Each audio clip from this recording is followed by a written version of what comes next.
Hi guys, thanks for joining me. Do you like the sexy voice? I'm uh, I'm off work with man flu at the moment. I'm not sleeping too good, so in those periods where I can't get to sleep, I've been doing some bench work.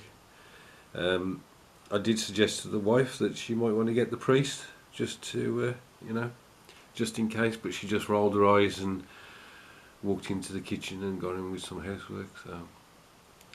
And the bell that's by my bed doesn't seem to be working. I can hear it perfectly, but she can't hear it. So I don't know what's going on there. All good fun.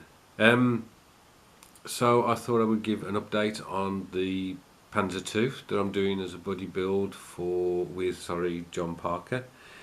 And I just want to say a big thank you to everybody who commented on the entry video. I'm sure that most of you were watching it and going, bless you all. Kind of smiling to yourselves, and there's been some emails flying backwards and forwards because you knew that I hadn't done my research. In fact, even my good friend John didn't point it out to me, so I do appreciate it, guys. Thanks ever so much. I can't do a Panzer Mark II F for Poland or France because this thing wasn't introduced into the German army until March 1941.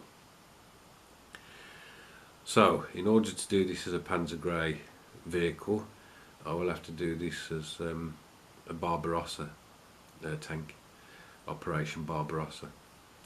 So that's my intention, but the problem is that the figures I bought you may have seen on another video, where you've got that like beret cap for the German tank crew.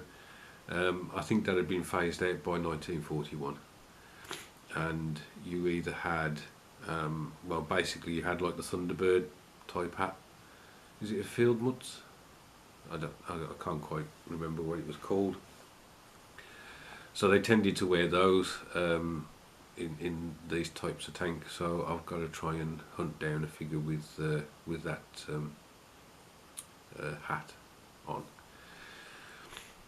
But this is, as you know, a Tamiya kit. You throw some glue in the box, shake it, and the tank's built.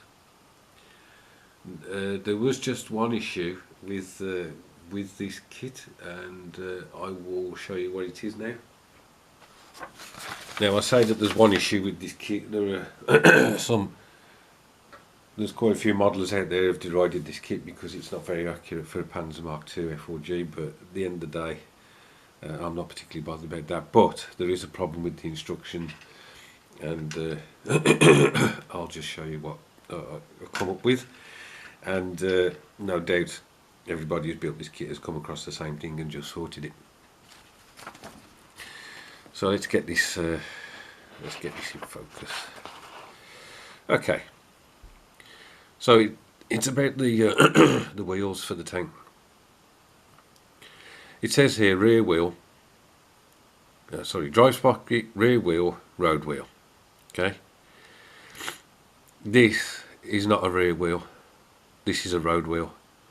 And this is not a road wheel, it's a rear wheel. And as I say, guys have probably already discovered this but may not have mentioned it, because you get 10 of these and you only get 2 of those. So you can't have just 2 road wheels when there are 10 road wheels. So let me just show you the part. So that's the part, and you can see all the ribbing on it and that is the rear wheel, where Tamiya is suggesting it's the road wheel. So just bear that in mind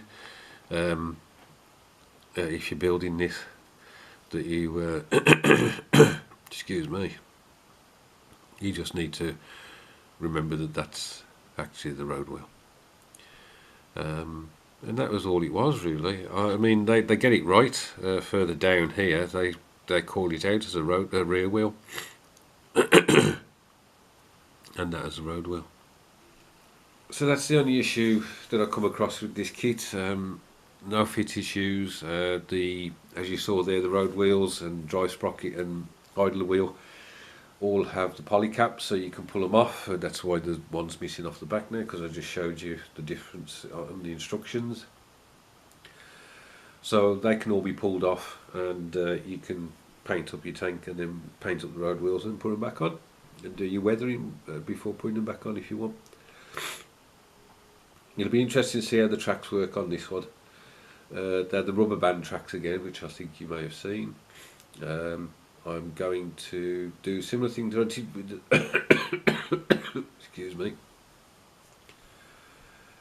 Similar thing that I did with the Sheridan, where you're supposed to melt the pins that are on one end of the track, and you put them through holes in the other end of the track, and then you're supposed to melt the pin so that it closes the hole, and you've got a complete track. You've all probably come across rubber band tracks, you know exactly what I'm talking about. Now, that melting that pin worked on the Sheridan. I didn't have to use staplers or super glue or anything like that, so I'm hoping that it will also work on this build, which will be great. And so that's basically it, guys. I'm at the painting stage, but there is no way I'm going to be using an aerosol to get the undercoat on this. I shall wait till I'm a bit better. Having asthma means that a cold can sometimes exacerbate it, and so I just have to keep my inhalers up, and everything settles down after a bit. Anyway, guys, thanks ever so much for watching. I hope all your builds are going well. There are some cracking videos on YouTube, some cracking builds that are going on, and I really enjoy watching them all whilst I'm building. It doesn't mean that my build time sometimes gets depleted because I'm too busy watching the latest video from one of you guys, so but nevertheless it's something that I enjoy doing, so there we go. Look after yourselves, and I'll catch up with you soon.